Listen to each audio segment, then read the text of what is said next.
Caption দেখে তো সবাই মোটামুটি বুঝতেই পেরেছে আজকে কোথায় গেছিলাম, তবুও বলি। আজ গেছিলাম রানাঘাট একটা প্রয়োজনে।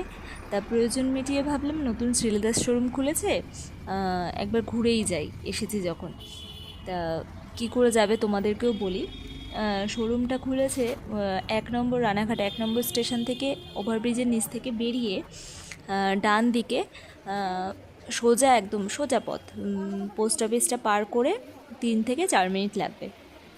শোরুমটা পুরো গ্রাউন্ড ফ্লোরেই খুলেছে, ফার্স্ট ফ্লোরে এখনও যায়নি, হয়তো বা ভবিষ্যতে হয়তো হবে। তো মেয়েদের, ছেলেদের, বাচ্চাদের সমস্তটাই পুরো গ্রাউন্ড ফ্লোরেই আছে। মেয়েদের স্লিপারের স্টকগুলো বেশ ভালোই আছে, নতুন নতুন বেশ ভালো। এর মধ্যে দু একটা আমার, মানে এর মধ্যে থেকে আমার পছন্দও হয়েছিল।